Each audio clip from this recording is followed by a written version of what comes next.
Welcome to The Good Pod, where today we're talking The Good Wife, Season 4, Episode 2, and The Law One. I am one of your hosts, Jason Reed. With me, as always, the person that will tell you that they are from Chicago as much as this judge told people that he went to Harvard. Marissa Garza. Marissa, you good? I'm good, but I'm pretty sure the Chicago people, like Chicago proper people, are going to be like, you're not from Chicago. But, you know, to the greater podverse, I'm pretty Chicago. Yeah. How are you, Jason? Are you good? I'm good. Good. I'm glad. I have a suspicion as to why it was so much Harvard in this episode, but we'll talk about it when we get to it. Okay. Oh, okay. Wait for that. Here we are, Season 4, Episode 2, in the new days of a new season. New guest stars popping up, new plot lines popping up. Same old plot lines we hate are still here. We'll talk about all that. Before we get into the episode proper, we want to remind you some free and easy ways you can help this podcast. You can do that by reviewing, rating, and subscribing wherever it is you are watching or listening to this podcast. If you're on YouTube, you're watching us on YouTube, we remind you, please hit that thumbs up button to let us know that you're liking this podcast. And wherever you can do any of the fun of those things you can do that will help us get into the eyes and ears of more listeners and watchers, we greatly appreciate. If you want to help us monetarily, you can do that as well. You can go to buymeacoffee.com/goodpod, where you can donate any amount of money you wish to help us keep this podcast up and running. If you want to email us about anything, you can do that at thegoodpodfeedback@gmail.com. Now that's out of the way, Marissa, let's dive into this episode. I thought this is a mixed bag of an episode. I think that one plot line that's kind of dragging us down a little bit is still here. But I think everything outside of that, I've greatly enjoyed. Yeah, I would say during that one plot line was the only time I looked at how much is left. Yeah. In the episode. I thought the case of the week was a very, very like a throwback case of the week. Yeah. Like it's like a season 1 where we're like questioning witnesses, we're catching people in lies. It's like we're doing investigation. It's a twisty turny case. So I really liked that aspect of it. And then with the Alicia of it all getting pulled in like 8 different directions, I was like, this is really kind of a throwback episode in that regard. It's pretty good. And also the case of the week, unfortunately, still relevant. It is Will's first day back in court. Diane is there for good support, stops by, taps him on the shoulder, says, hey, lawyers only. P.S. by the way, I brought you Intro to Trial Law in case you need it. And Will's like really studious, right? Like he's going through all the papers, going through all the stuff, says, okay, Diane, that was so funny. Like you can go now. But who on the other side, the opposing counsel, is none other than Papa Gilmore, aka Lionel, aka the person who helped Will through his suspension. So it is an interesting setup for Will's first case. Yeah, Lionel's like, haha, I was there at the end. I'm here at the new beginning, aren't I? Will was like, thanks, Lionel, haha.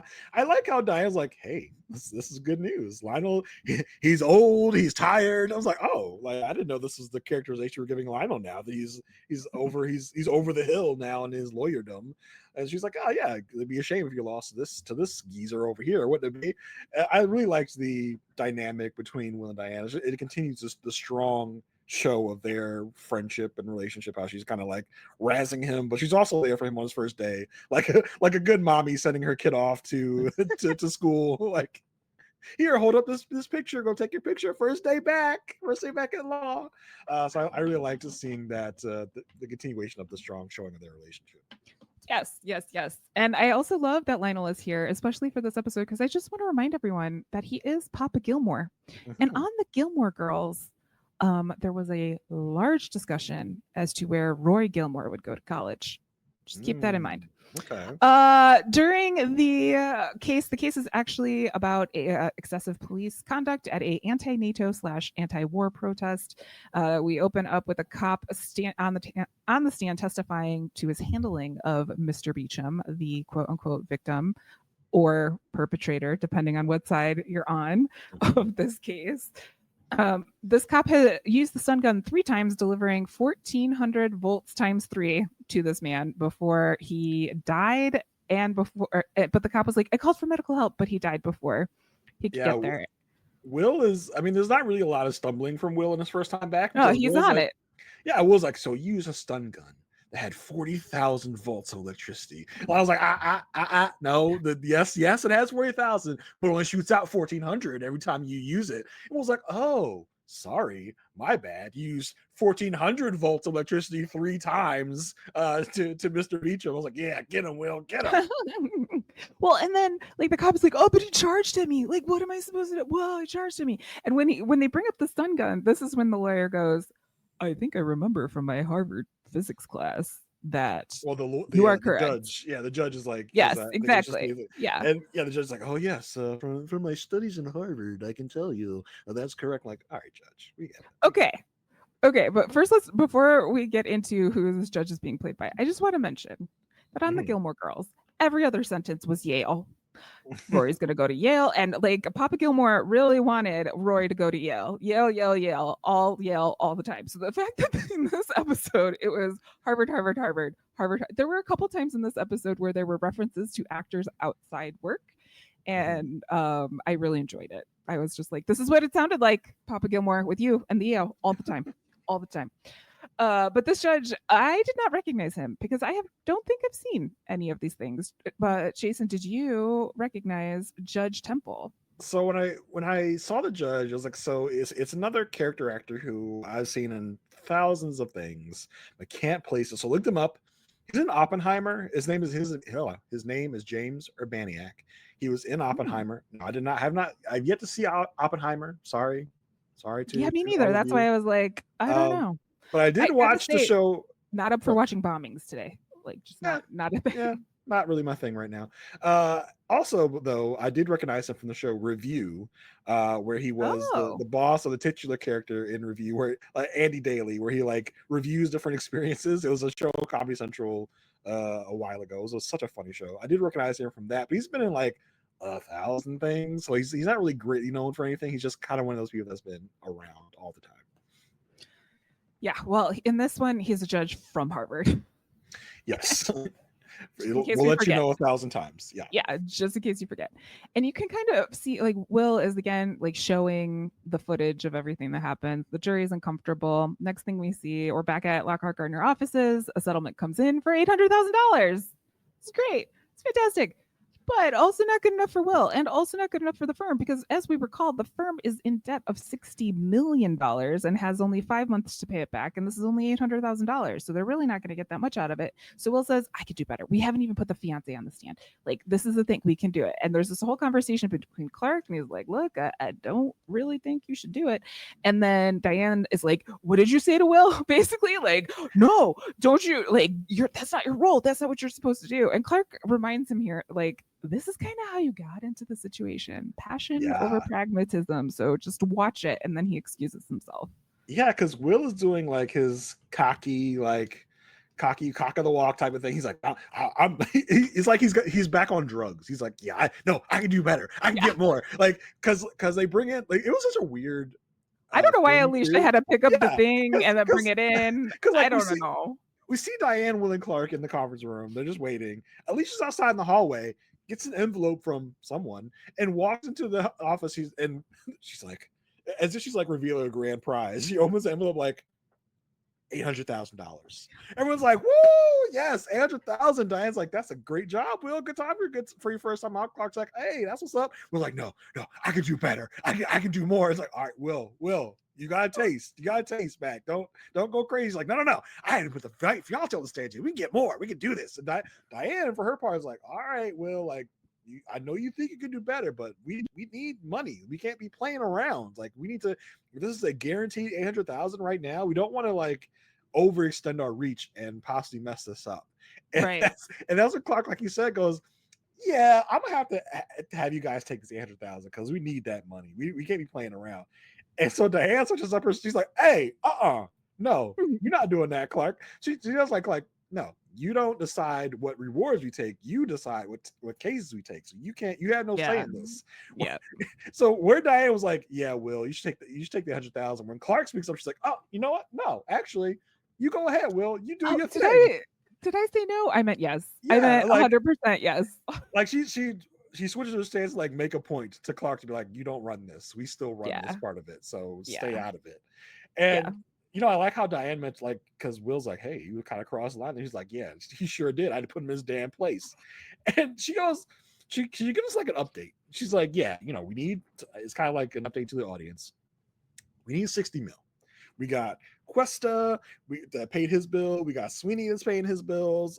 Did she mention Lamont Bishop? She might have mentioned Lamont Bishop as well. Like a David Lee money is coming in. Yeah, David Lee money's come in. And she's like, and that has given us $2 million out of the 60 million. So we need to get this going right. We need to keep going. We need to keep going. And because they have said, okay, well, you can go ahead and will this, basically. Like, do your best.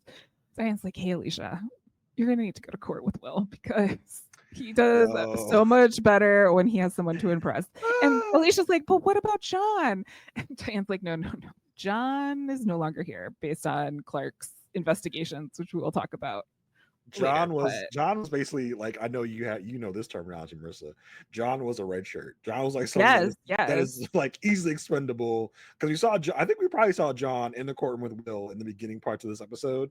John is no one we've ever met before. John is not important to the story. John is able to be cut at any moment because he's not important to this show. Yeah.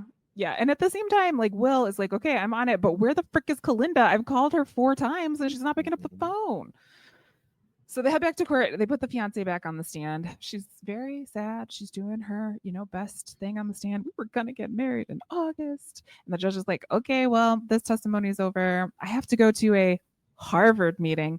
But there's this new thing called Rule 243, which allows the jury to ask questions to witnesses in civil cases. And I looked this up, and this is still a thing. I kind of find it weird, but the jury can ask, like, the witnesses questions if they need clarification and stuff. So one of the questions the question that comes through is, why weren't you wearing your engagement ring at the protest, but you were wearing it in this picture showing that you had been engaged? And Will is like, we're not, objection. Like, we're not talking about it. And it's like, he basically has to feed her this answer of like, did you forget it you didn't want it to be safe, like all of this stuff. And at the end of this all is like, we really need Kalinda to come back. And we find out that she actually broke off the engagement at this protest. So this whole thing was a mess for Will, for sure. Yeah, it was so sloppy because Will's like, isn't it true that you forgot the ring at home that day? And I was like, no. Well, I know it's funny because Lionel has experience with this. Because remember a few episodes ago when Will was on suspension and our old friend Caitlin was coming in like, hey, I need more question. Will's like, I think the answer that you probably want to say is this. And I was like, no, you can't feed the answer. And the same thing happened here. Like, Will's like, you forgot it at home, right? And I was like, no, don't do that. And but the fiance, props to her, come up with a different reason. It's like, I didn't want it to get stolen. And everyone's like, yeah, sure, that's what it was.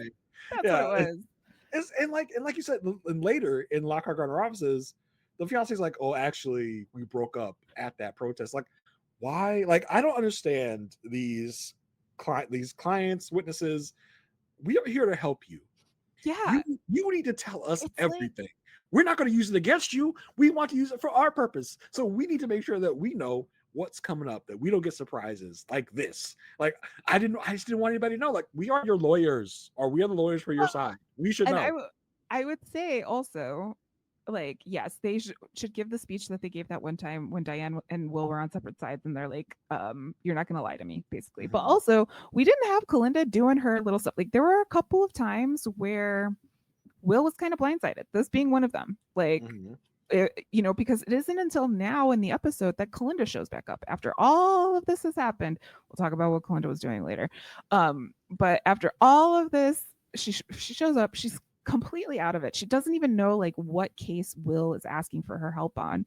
But right now he's like looking to see if we have a rogue juror who's like feeding these questions about the witnesses. I'm out on a limb. I really need you, Kalinda. And she's like, yeah, I'm on it. I love the passion from Will. He's like, what is going on with you? Like, I need you. We got Clark breathing on our necks. Like, get your head in the game, girl. Because everything we've ever seen from Will and Kalinda are like best buddy energy. Like, they're cool. This is the first time Will's like in boss mode. He's like, hey, you are not doing your job. Get your shit together. Yeah. And let's go. And he's like, all right, I'm on it. It's like, yeah, you better be on it, girl. I need you. Come on. Yep. Next up on the stand is the medical examiner. He got his graduate degree from Harvard. Which Alicia makes sure to have him let the judge know. And where'd you get your doctorate from? Harvard. Oh, that's right, Judge. We called in someone from Harvard. Yeah, and then they have like this whole talk about how annoying Georgetown people are, and both Will and Alicia went to Georgetown. But basically he's on the stand, and Will is trying to say, or Alicia is trying to say, that the victim was also pepper sprayed before he was stunned. So this was like a little stunned 3 separate times. This was like extensive force. While this questioning is going on, we have Carrie and Kalinda in the audience on jury watch. Kalinda making her 1 through 12 little chart. Carrie coming in with his, I think it's this person. It was on yellow paper. I don't really know. And then it's time for Papa Gilmore to cross-examine. And it's like, could there be like, he was agitated. Like, he didn't stay down the first time that you stunned him. So, like, could he be on drugs? Like, is that a thing that could happen? And Alicia's like, okay, we're not doing this. Like, this is not a place to go. But then this opens up again the jury questions. And one of the jurors asks, would antidepressants have shown up on any of the tests that you did as medical examiner man? He says, yeah. And so then the question is... This gets everyone's ears perked up. Be like, oh, yeah. Wait a minute. Like, this is Lionel an idea. And I was like, huh. I didn't think about that. Thanks, jury. Yeah. Yeah. He's like, oh, let me take that, run with it, because like, let me question, like, depression, can that cause someone to act erratically? It's like, yeah, I guess, but it would have to be like an event. And you see this look, like Lionel stops and he looks at Will, and Will like cannot look Lionel in the eye. He's like, look away. I know this might go over some people's heads, but you and me, I think we'll get it. Like when we watch Survivor, we're Survivor fans. Yes.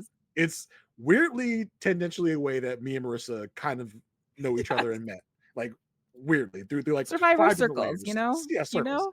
So it reminded me of like when you stand up to like play your immunity idol, but before you do, you look back and see if anyone's freaking out. To like, should I play this? Should I not play this? And because Lionel's like, unless there's a reason that this guy was taking antidepressants, he looks over at Will like, Will literally looks away. He's like, could not look away fast enough. He's totally, totally gives up the game. So at that point, I was like, okay, I'm hitting something. Like, you know, like that would make sense to act erratically, like after a breakup, like after. Will's like, I dropped my glasses somewhere. I dropped my pen over here. Like, we still gonna find it. Like, Will, you totally, I don't know if it's because you're rusty or what, but you totally just like gave the game away there. It was so funny. And the judge is finding this not funny. And so he calls everyone into his chambers, and it's basically like, what's going on here? And Lionel is saying, like, I didn't even know about these antidepressants. And Alicia's saying, well, that's because you only requested 2 years of discovery. This guy was on antidepressants 3 years ago. So that's why you didn't know. They don't know if they're still on, if he was still on, or he asked for a refill of the antidepressants. They're not sure. This antidepressants route went down several wormholes of like, it led to so much other stuff that wasn't even about whether or not he was depressed or not.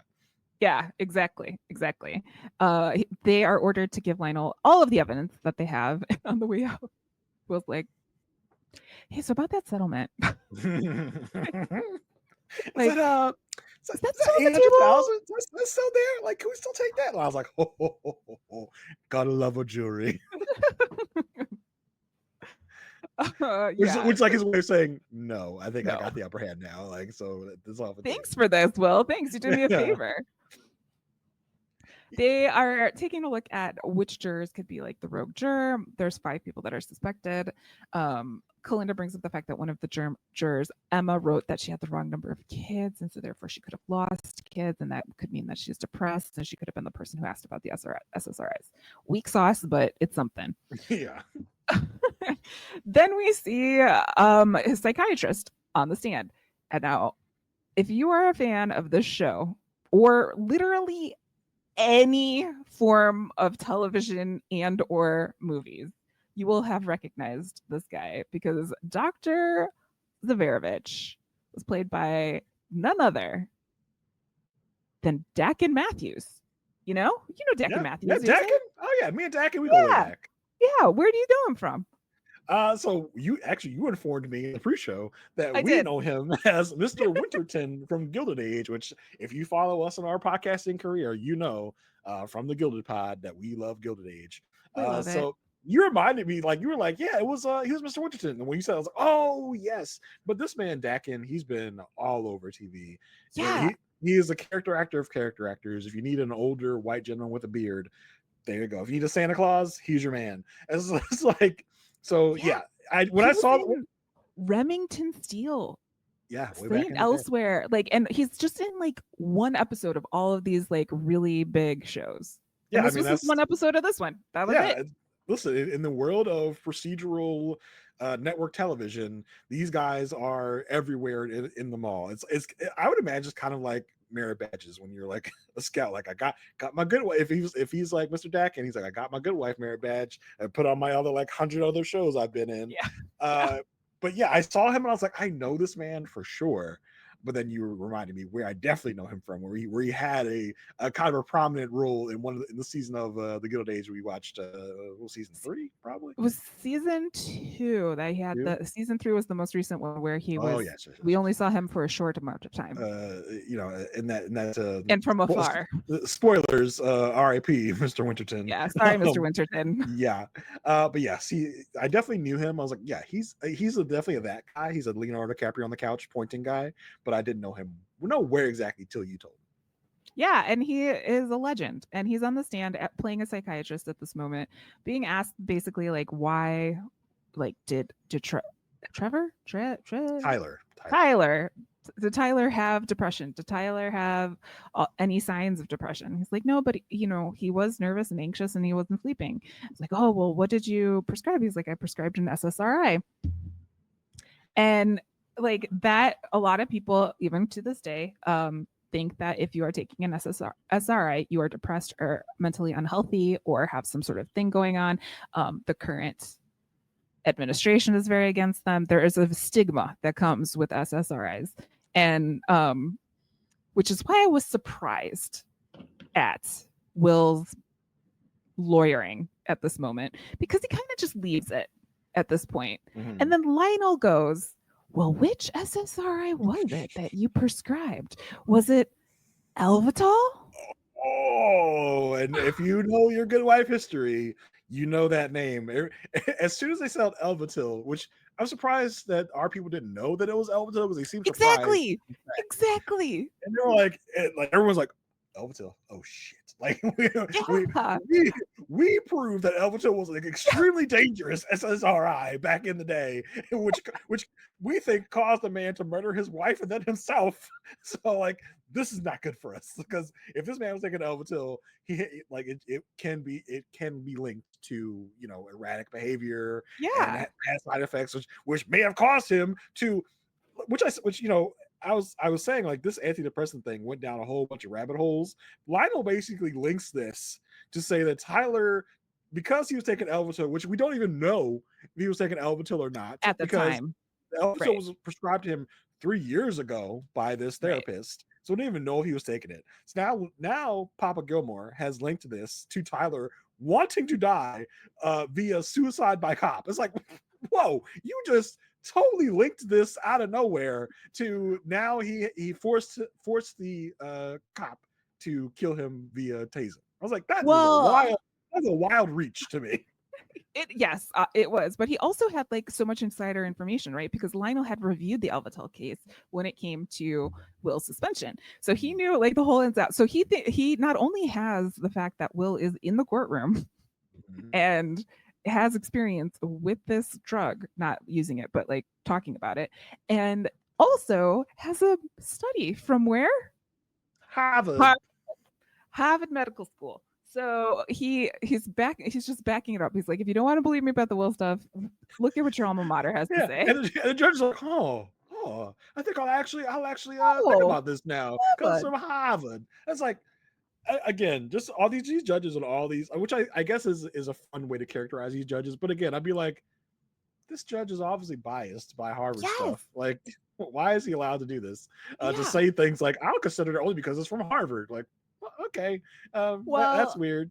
Is it any different than wearing a I donated blood sticker when you're in front of Judge Abernathy? Both sides can use it to their advantage. So I guess you make a point there. But I mean, I don't know. It's just annoying either way. Yeah, for sure. So at this whole thing about Alvatil really gets the jury to ask, like, everyone has a question at this point. And the judge is like, oh, more questions. That's so great.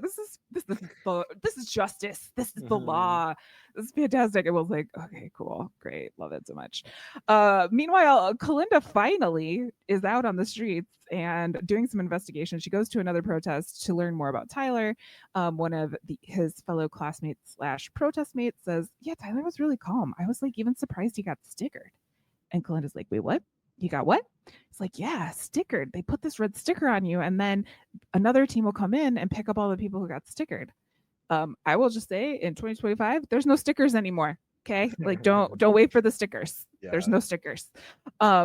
And so Kalinda goes back and watches the footage, and she notices that Tyler didn't even have a sticker, but he had a red smiley face button on his backpack, which looked similar to one of these red stickers, and it had disappeared when Tyler was taken away after he had been tasered. So they bring this back to court. Will's on his Will game and is like, you know, officer, this was your first time doing raid control, like raid duty, right? And he's like, no, that's not what we call it. Open crowd control, right? The crowd control the first time, right. And tell me about the red stickers. And Lionel's like, wait, what?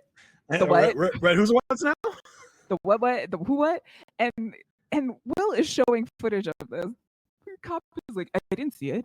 I didn't see it. And then you hear in the background, well, no, Lionel, because Will's like, so you know about these red stickers, right? And the cop's like, no, I didn't see no red sticker. He's like, well, you see it now, right? He's like, no, I don't see it. Yeah.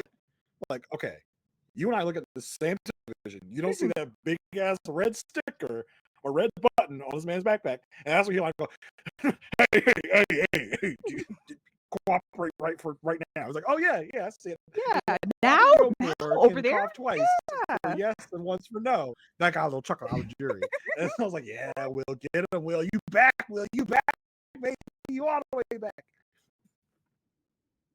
Yeah, because then he's like, oh, and then like, what happened afterwards? Oh, look, the button's not there, and the cop is like, oh, but he charged me. What was I supposed to do? What does it matter about the sticker? And was like, oh, but I thought you said you didn't see it.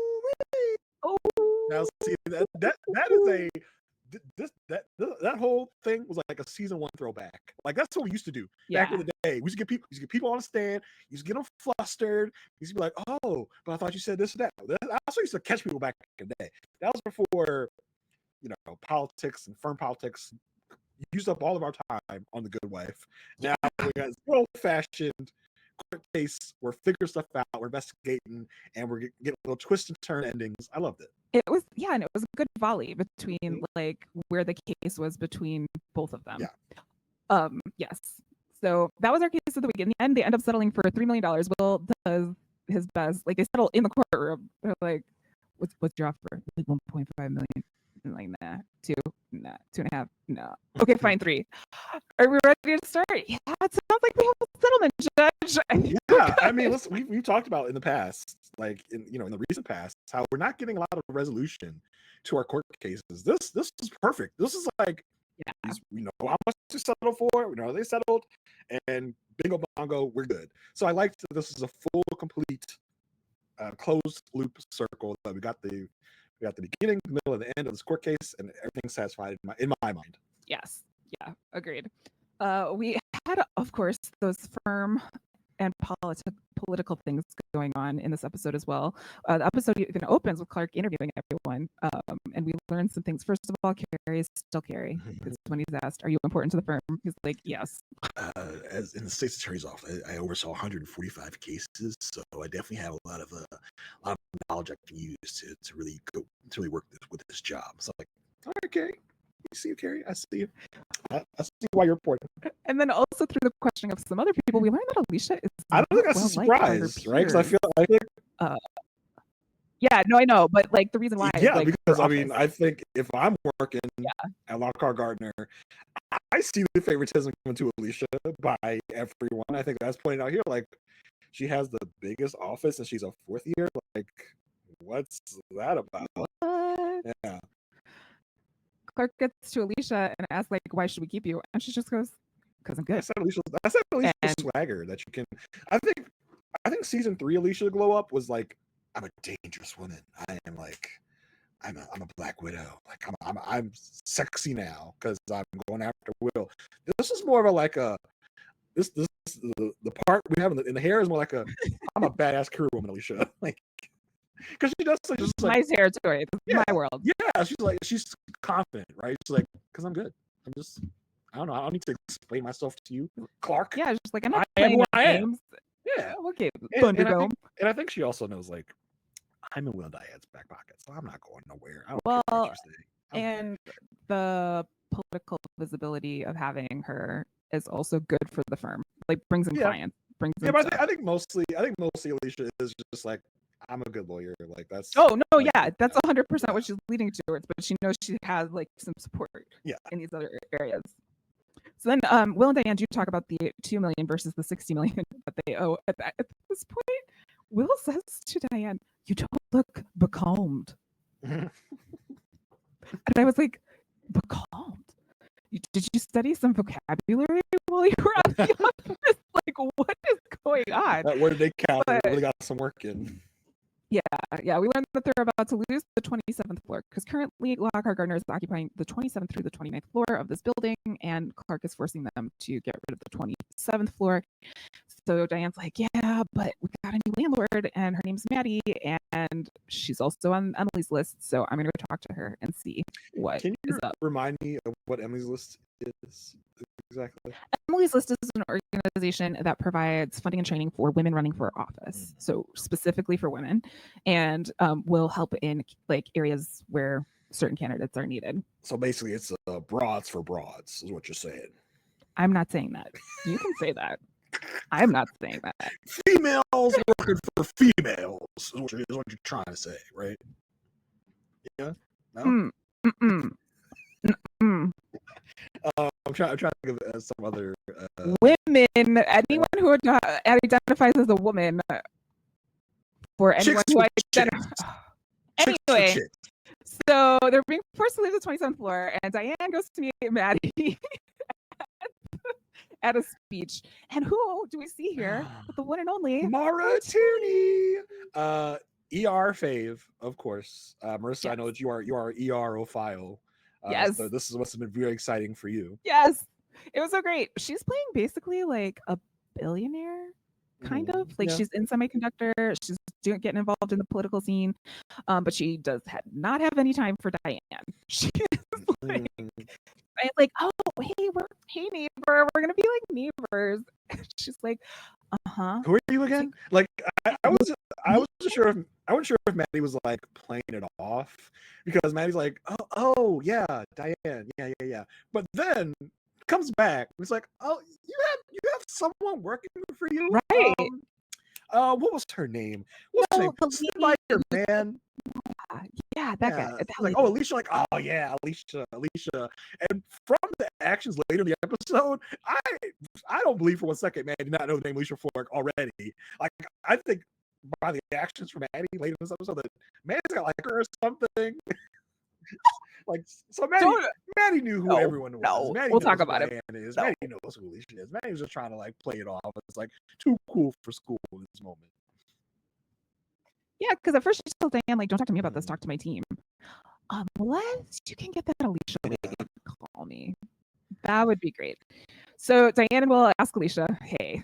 And Alicia, again, okay, so Alicia's, in this case, Alicia's talking to Clark.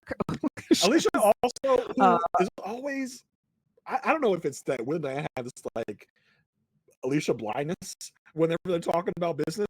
Because again, when Diane are talking business, Alicia is like 6 feet away, listening in. They make sure to show us that Alicia is listening, and it's like, oh, like interesting. And getting some of the hot goss here. It's like, well, Diane, don't you think you should like make this like confidential? Like, make sure you're in the office by yourself and not where Alicia can hear you. This is at least the 4th or 5th time we've seen when Alicia talking about business, and Alicia's like, oh, There's no time, Jason. There's no time. They owe $60 million. There's no time for confidentiality concerns. Sometimes they turn to Alicia as if they're like, "Oh shit, Alicia's here." And sometimes she's just ignored. I don't know what it is about them. They're like, "We can talk for Alicia. She's cool, right? Like she's one of us." Like, no, she's just a fourth year. She's not one of y'all. Jesus. Yeah, but she's definitely respected by Clark, because when she called her out about the Thunderdome, Clark is back in her office asking about Allison and what was it? Mergers and acquisitions, and whether she should stick around or not. And so she's like, "Yeah, I like Allison," and Clark goes and trims the whole department other than Allison. So she has like all of this influence. Like, this episode is really kind of showing Alicia like how much power she actually has in this situation. That she actually has, that she thinks she has. Like it's like that she has for the moment. Right. Because I mean, Alicia can kind of at this point figure out what Clark is doing. And she's like, "Oh, I like Allison, but I like everyone in mergers and acquisitions. So like you should get rid of any of them." Clark's like, "Listen, like I gotta cut there, so I gotta figure out what's going on. I'm just asking your opinion. Like I'm not basing anything on you. Like, she basically tells her like, all right, cut it out. Just tell me. I asked you a question. You tell me the answer. That's all I'm looking for. I don't need all this other stuff." Yeah, exactly. So Alicia does go meet with Maddie. This was a moment for us ER people, because how much overlap was there between? I looked at none. Juliana? There was none. I don't think she was on. I think she came on after Carol left. Really? Because I do remember, because I also watched ER. I'm not as big into ER as you are. I was a very like casual ER watcher, but I did remember. I didn't remember if there was overlap, or was it like Tierney was called because Juliana Margulies left the show, and they're like, we need a new leading woman, we need a new person to root for. What was Was Tierney's name Abby on ER? Yeah, it was Abby. Okay, so they had one season. There was one season overlap. One season overlap. Okay. Yeah. There was a one season overlap. And okay, I can only imagine. And about these two characters though is that they were the strongest female characters until Carrie Weaver, like besides Carrie Weaver, but she was strong in a different way. On television at this time, and Carol left to go be with Doug in Seattle and fancy. And Abby stayed on for until 2009, from like 1996 to 2009. She was there a long time, and her character was well loved, well received. And so to have these two people back on the screen again, kind of giving them each other like a little nod in this scene, because Alicia is saying, "Hey, I'm here to talk about the bankruptcy," and she's like, yeah, but like, what about your husband? And like, is he good? Like, do you believe in him? And all of this stuff. And they have this conversation, and she's like, "Okay, about the bankruptcy again, let me just leave this and leave my card." And then at the end of the scene, there's this like pause, and this like, I see you, like, hey. And I'm like, oh yay. Like, I can only imagine the commercials back in the day, like, and at 9 p.m. Sunday night, check out the ER reunion. But they couldn't, because it's different networks. NBC was ER and this is CBS, so they had to specifically say like Moira Tierney and Juliana Margulies together on The Good Wife. They couldn't say like Carol and Abby are back together, blah blah blah. Yeah, true.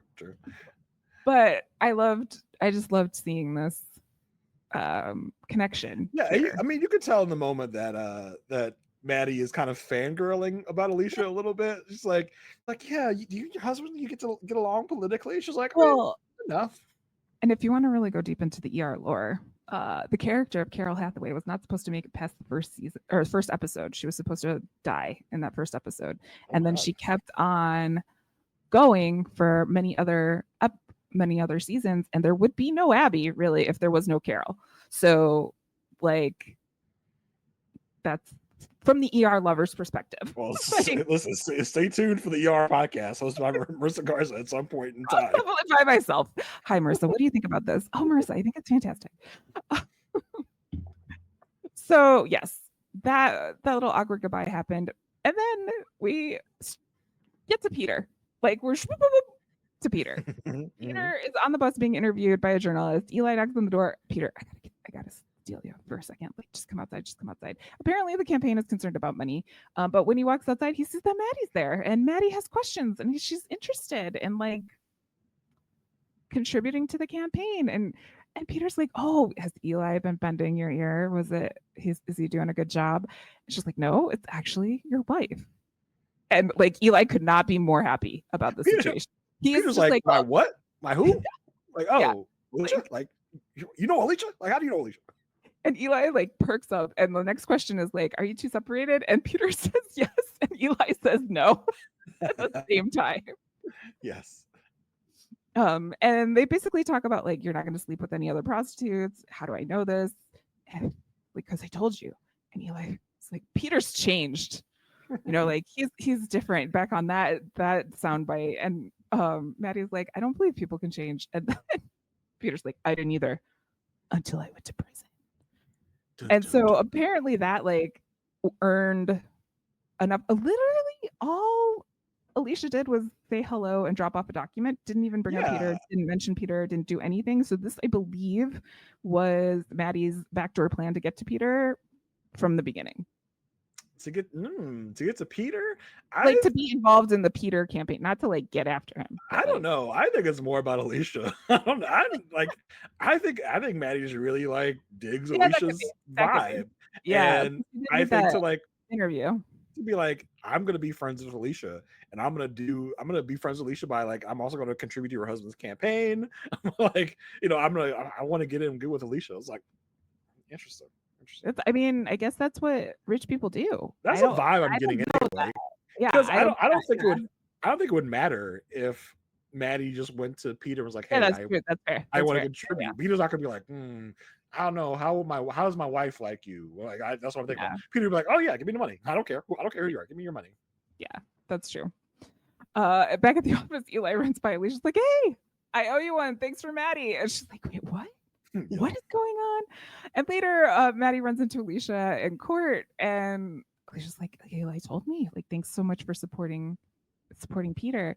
And Maddie's like, yeah, you know, also, would you like to go get a drink? And Alicia is so, okay, it's so cringy. It's so cringy because she's like, oh, I'm so flattered, but I am married, which literally has been answered in 80 gazillion different ways in this entire episode, but I'm married.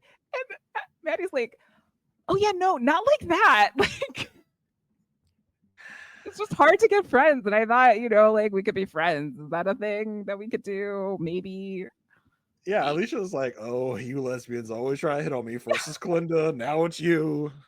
Alicia definitely had a lot of main character energy this episode. Yeah. Like, no, girl, it's not always about trying to get with you. It's not always about like, it's not about you.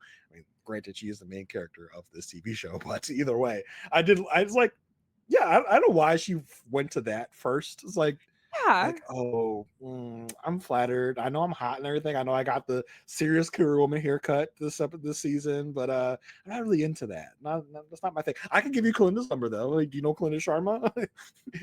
Every lesbian I meet, other lesbian I know.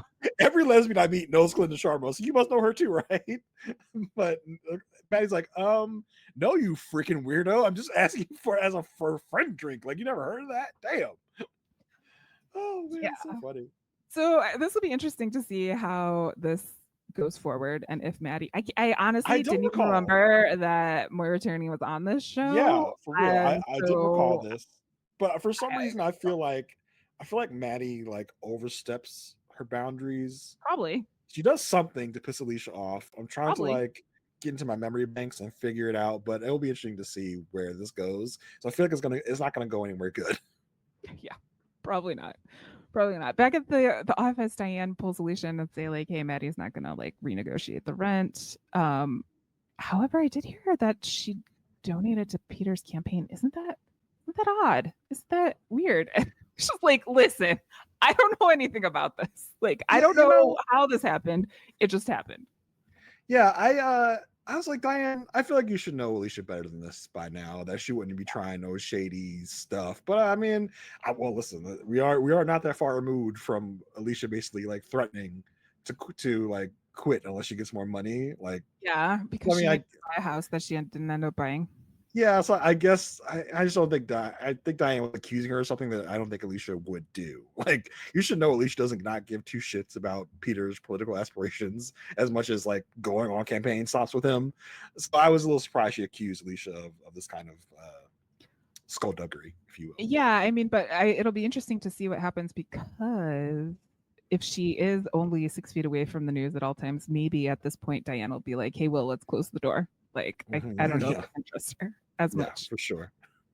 At the end of the episode, unfortunately, we see a happy scene between Peter and Alicia on the bus, and he's happy and they're laughing. Blah blah blah. Eli's excited. Yay! Yeah, I saw this like, oh, I know Marissa's scowling right now. I know she freaking hates this moment where Alicia and Peter have such a warm, tender moment, laughing at Eli's expense because Eli is being Eli, and he's like, "What are you two laughing at?"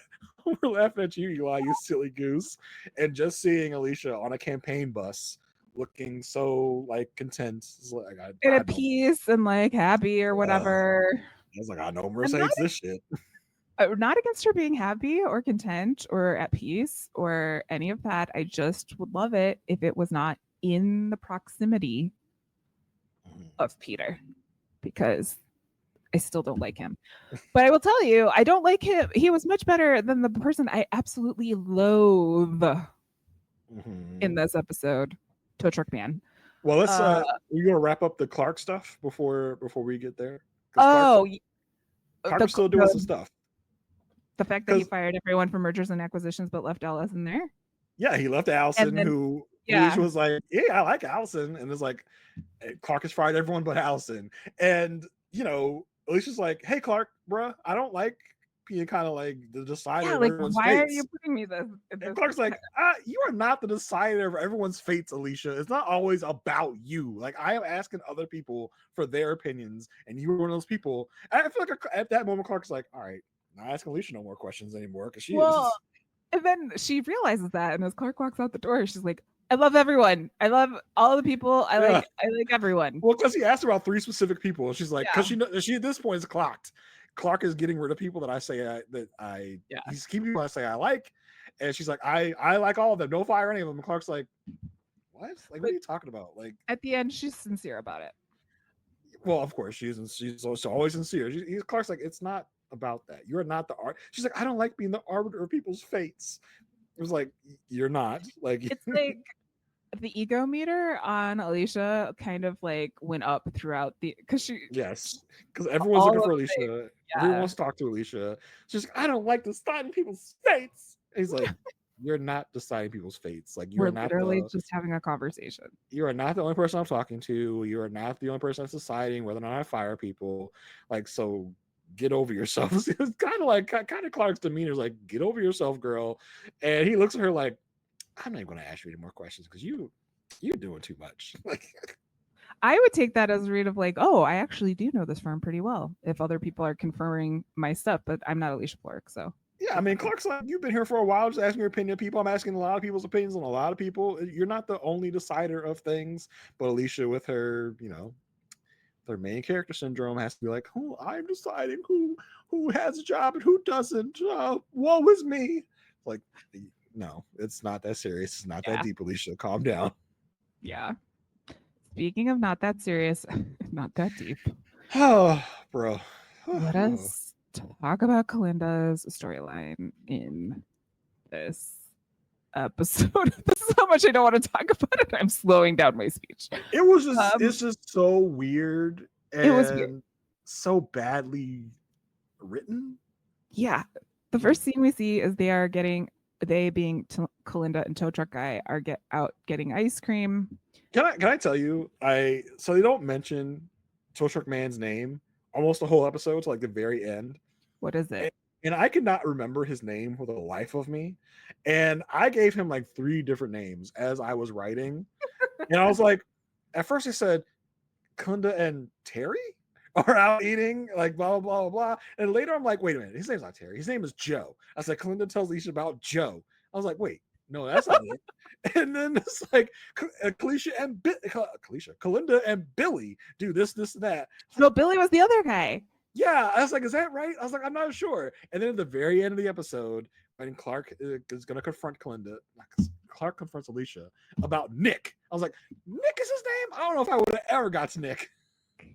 Nick Savarese is that's right. Nick's That's name. right. I was like, The yeah, guy I could not from remember his name. England Yeah. with a name like Nick Savarese. I think he's Irish, actually, or Irish, or what? Yeah. From the over the seas. Overseas. Yeah. Okay, so they're out for ice cream, and he's asking her like, "Oh, you left me. You took my money, but did you like have to take my money and burn my clothes? Blah blah blah." And Alicia's or Kalinda's like, "Did you cry?" And then at this point, he takes his fingers and puts them somewhere under the counter. So, and from my perspective, Jason, it looked like it went one certain way. Yeah. How did you see this scene going? So we've in Kalinda's storylines especially, we've had a lot of pantomiming of different Sexual acts. Yeah, there you go. Where we see hands go down places out of camera frame, and this was the most awkward and most weirdly choreographed one of them all. I felt like, yes, because I think I want to say he went like in the back door. Yeah.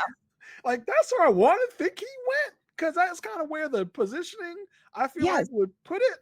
And I didn't want to think too much about the positioning, but they made me like illustrate in my mind the positioning of what happened here, which I know you can't do, Marissa, so you're lucky. But I think he went. No, but like also the way it was, it's like they're sitting at a counter. The counter goes over her lap, and then his arm is coming from the back of her. Unless he went unless he has a huge reach. And she didn't even like go up. Like she didn't even like move up. Yeah. I think he might have turned this vanilla ice cream into chocolate, if you know what I mean. Because as you're about to illustrate, it gets even weirder from here. Yes, because then he's like, I don't remember you. Well, he says to her before this whole thing, like, I don't remember you being a bitch. And then he says, but I think you remember this. And the finger thing happens. And then she's like, yeah, but I thought you were better at it. And then he takes his fingers and he puts it in the ice cream. In the ice cream cone that Kalinda's eating. Yeah, eating this ice cream cone. And then she eats it. And then like so many things. Not only did it probably go into an orifice of some sort, but you were at a diner. Like even like your hands are going to be contaminated with germs no matter what. And Kalinda ate it. She ate it. And this was like, I don't know, sometimes network TV is like, we can't show sex, so I don't know what to do. This was horrible. There's a horrible one. There's a line, and y'all crossed it. Like you went way over the line. Like I'm good with intimating that things are happening, that certain sexy acts are taking place. I love it, actually. I enjoy it. Usually I'm all for it when it's involved with Kalinda. But this was like, no, you went too gross. That was just gross. Like so demeaning to the character of Kalinda should have taken her ice cream and like put it shoved it in his face. Exactly. Yeah. And then she licks it up. I'm like, oh, that's gross. Like, y'all gross me out like that. What makes it worse is we have no context about this relationship. So I have no idea like why she's like this with this man. I have no idea what is going on. But no, thank you. I would not like an ice cream cone from Tow Truck Man. Thank you so much. Poor little Jimmy, being taken to a diner by his mom or ice cream parlor by his mom. It's probably like a table over looking at this like, oh, mommy. Or even like the teenager behind the desk. Behind the counter. This is probably scarred multiple people in that establishment for life at this point. I know it scarred me it's going to scar me for a while now. That was too much. That was one of the weirdest things I've seen on television. Kalinda goes and does, in her honesty and transparency era, tells Alicia, hey, that tow truck guy, that's my husband, and we should probably drop the case. And so again, another thing that Alicia is brought into in this episode, she kind of was like the middle of the spoke of all of the plots that were going on. It's like, okay, cool. That's the thing I got to do. So she goes and she lets him go. And he's very about it because he's going to take 80 gillion sips of water And then he's like, okay, he leaves. He knocks down a vase on his way out. And then Kalinda like looks at him like, I told you I'd get rid of you. And then he does like a 2-fingered kiss over to her. And I was like, I'm done. I think it's these moments where they have Nick, because when Alicia tells Nick, we've got to let you go, we can't take your case anymore, Nick oddly drinks a bunch of water. I think, and then as you said, he walks to the office, knocks down something. I think the Kings and the writers of the show are thinking that we're supposed to think like, oh my gosh, he's so Nick is so cool, Nick is so badass. Like look at him drinking that water, look at him knocking that vase over. Like I think that's what they want us to think. I'm like, I hate this man with everything in my body. But it just looks clownish. Like it just makes you go, this man's a clown. This man is ridiculous. He's a ridiculous character in this universe, of which to this point you've done well to give us off the charts clowny people. This probably the closest to this, which was another Kalinda storyline, was Blake. Like this is like a even worse continuation of the Blake character. So this is like, it's like, ew, like this is just, it's not cool, it's not badass, it's just dumb. Like it's like, this, what is this? Ugh. The way he drinks his water, like, oh, you gotta drink your water, and then it walks out like, okay, what was that supposed to do? But it's also really like damaging Kalinda's character, because I was okay with it in the beginning when he showed up, and then she was like, get out. Like, like, okay. But she has not followed through on the get out. She has let this continue. And again, I have no idea why. And so this is showing me that like Kalinda's not as confident as I thought she was. But again, I have no context. You know what I mean? Like it's just kind of like degrading the character without any reason. And I can't remember if any reason actually comes or not. So it's really like such a disservice to the work that Archie Punjabi did in the first couple of seasons to make this character as good as it was. It's really eroding that for me now. It's not like I will always stand Kalinda. Like Kalinda is always that girl. Even when we did that other show that I forgot about, Hijack, that had her in it, we were like, it's Kalinda. Like it's still a really great character, but I'm really not loving what this storyline is doing to not only the show but to her character. No, first of all, I can't believe you forgot Hijack, because that is the birth of this podcast. How that came through, how that came about. It is, and because we both were like, Kalinda. It's supposed to be an empire of its own. Yes, for sure. Hijack season 2 is still coming, I think. I haven't heard much about it recently, but last I heard, Hijack 2 was on its way.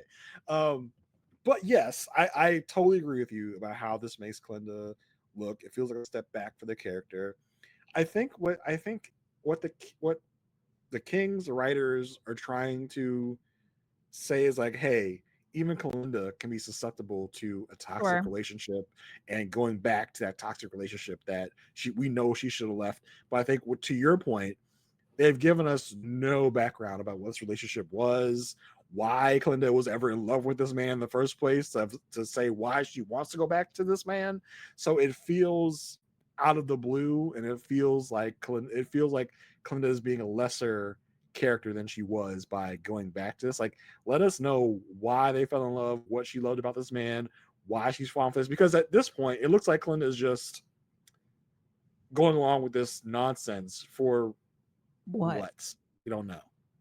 Yeah, and even more so when she comes home from work and he's sitting in the chair with a gun and doing like the whole thing all over again, and then he punches a mirror and then they have sexy time. It's just like I don't get this. It's such a badly written. I mean, the whole thing is a farce, because it's like it's a bad soap opera is what it feels like. Like, and I've watched plenty of bad soap opera scenes, so I know. Like, she walks in, he has the gun, she basically ignores him. I'm like, okay, good, cool. Like, she doesn't take him seriously. I don't know. He just walks over to a mirror, like he punches a mirror, and she opens the doors, like, oh, looks at him. Oh. He holds his bloody hand. He's like, oh, and then she like just walks out of the bathroom, goes into the bedroom, like, come here, let me bandage your wounds. It's like, huh? Like, and this man has done nothing redeeming to even show us that he cares about her. No. Either. And he's just like, why do you hurt me? She's like, shut up. It's like, I love you. I always will. And she tells him to lie back. I was like, okay, what's about to happen? Is she about to like twist his balls? Is she about to like, like hit him in the groin? No, she kisses him, and it's like, why is any of this happening? It's such a why storyline. Like, you're not giving us good explanation. You're not giving us good motivation. You're not Right. doing any of this. So it all feels like a fever dream for this whole storyline. Yeah, and again, I would love to know why any of this is happening. Because in the end, even though Alicia dismissed the case, she's got to take it back. The clerk's like, look, we need the money. So you got to take it back again. So he's not going away, unfortunately. He will still be around. But I think this little storyline did have to go with an email that we got from our good friend Chris Monk. Jason. Chris Monk, who is our window correspondent, who lets us know, talks about all the different changes, all the different window changes for all the different law firm changes. He emailed us this week, and I think he's given us a list of all the times that the name is going to change, which I have ignored because I don't want to be spoiled. So I ignored that part. But at the end, he leaves us a little thing to end us on, and he asked us a question, which really relevant in an episode where the judge takes jury questions. Yes. So in this note, the last part of it is he basically asks us to, without going through the whole email, what spinoff would you be most keen, because Chris is a UK listener, what spinoff would you be most keen on seeing? I think that's an interesting question. I think the obvious answer that I think most anyone is going to say would be a Kalinda spinoff, right? Yeah, I mean, Kalinda, not Kalinda now, but maybe earlier. Yeah, I mean, it would still be good. Yeah, better written Kalinda. Yes, better written Kalinda, where Kalinda is like a PI. She's gotten her private investigator license. She probably already has it, but she's going into business for herself. Yes. And all the crazy clients she would take, and all the crazy things she would have to do on a daily basis. I think that would be probably the number one spinoff people would be looking for. I think. What do you think, Marissa? Like, give me some other ideas. I mean, like at this point in what we have seen in The Good Wife, I would have said an Eli one earlier, but we see him so much now that I don't know if I need an Eli spinoff anymore. I think I would like a Diane prequel. Oh, okay. I mean, listen, I put out there the Good Wife prequel series I want to see. Yes, exactly. Alicia, Will, and Peter at Georgetown, and all the shenanigans they got into back in the day between, it really would be a love triangle between Will, Alicia, and Peter. I think that would be interesting. I think I was interested in the Eli of it all last season when he was crisis managing different people doing different things. Like, that would be fun to see, like, all the different kind of kooky cases he would get. That would be separate from Peter, separate from Lockhart Gardner. I think just Eli doing his Eli thing would be a fun spinoff as well. Well, we also have another spinoff of a character that we know so far in the show coming up. Like, it's a thing that's happened. Yeah. Good old Elspeth is coming back on. Oh yes, on the air. Yes, Elspeth will be back soon. So sometimes it's like even the characters that like when I first watched this, I didn't think that we could make a whole spinoff off of Elspeth. But yeah, true. I mean, and listen, and this spinoff of Elspeth really takes Elspeth and makes her. She's the same character, but with the different motivation. With different. Yes. She's not a lawyer in that spinoff. She's more of a detective, more of a cop. Yeah. In that spinoff, so we can really take characters and really kind of make them into anything. Oh, Carrie. Yeah, Carrie spinoff. What do you want Carrie to be? I would either take Carrie the college years or like in his Peace Corps mushroom doing, like taking hazes of that, or like Carrie making his own firm and thinking that like he has it all together, but like really having to like relearn some things. Like him thinking that he got to like Will status, like he's like, I am Will now. And really is just kind of a mom. It's kind of a mom and pop shop of a lawyer. He thinks he's Lockhart Gardner. Maybe if you made Carrie like a doctor instead of a lawyer, Oh, maybe. yeah, Oh, maybe. oh, actually, they did that literally. Okay. It's called The Resident. I never watched it, but maybe I will now. I'm back in the Matt Zuckery landscape of things. I mean, what is Matt Zuckery doing? I don't know He anymore recently appeared at Lauren Graham's Walk of Fame star unveiling because he has nothing with, better to do. yeah, I guess. I mean, there were a lot of Gilmore girlians Mhm. there. But he showed up, which I was like, oh, Logan, hi. Yeah, give me a Carrie spinoff. I take that. I think Carrie needs. I think whereas in you could do an Eli spinoff and have a bunch of straight people, not not sexually, a bunch of like straight men around Eli. I feel like Carrie is the straight man Yes, and needs a exactly. lot of kooky personalities around him. Yes. Because he's such a straight lace kind of. I mean, he definitely has his funny. Morals. He definitely has his funny moments, but Yes. he's a straight laced guy. You need personalities around him, whereas Eli and Elsbeth is kooky enough to just have regular people around her reacting to her or to Yeah. them. I think you Yeah, need the yeah, opposite yeah. for Carrie. Yeah, I think that would be cool. That'd be fun. I think if David Lee spun off his own, let's say David Lee had to move Oh, to like Wyoming or like I don't know, some backwoods place that had to do a family law firm on his own. You could turn that into a comedy. I think that'd be funny. I have a parallel spin-off idea. I would love to have had a spin-off of what Julius is doing during the rest of these episodes that he's not on.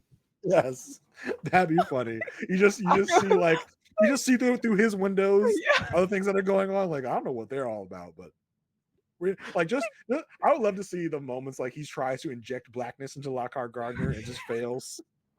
Especially, I mean, knowing, the good fight, it does do a good job kind of righting the wrongs of the good wife in Yes. the situation. However, I just think it would be fun, like, or like what's going on the 27th floor as opposed to the 28th Yes. floor, Yes. like one of those type of spin-offs where it's like stuff that's happening at the same time. We could reference, Like, what is a oh, Star look, Trek? Lamont Bishop's here. Yeah, yeah, lower Yeah, decks. lower decks. Yeah, that could Yeah. be something like that. I mean, I was gonna say you could go gritty with it and do the Lamont Bishop spinoff where Yeah. Oh, yeah. the mean streets of Chicago with drugs and all that. You could definitely do that because I think we've seen enough of like we see it through the window of Lockhart Gardner to see like their view of it. But what is Lamont Bishop's view of his life and Yeah. how he is his drug empire kingpin self? So that would be interesting. So a lot of different options we could go with on in the Good Wife spinoffs. Yeah. And Kings, if you're listening, which you might be, We got ideas. we got ideas. Got ideas. Come on. We'd love to hear from you about said ideas. Yeah, that was a fun little thought experiment. But Yes, yeah, thanks, Chris, for writing in. yes, thank you, Chris, for that idea generation. But Marissa, that is the Yeah. episode. You want to tell the Yeah. people where they can find you and the things you're up to. You can find me at itsmemarissag.com. There I have links to all of the podcasts that I'm on currently. This one, The Good Pod Here with you, Jason. Like I said, we will be kicking off our Elsbeth coverage in the coming weeks. Over on Whirlwind Podcast, I'm still talking about Pretty Little Liars, one previously on at a time.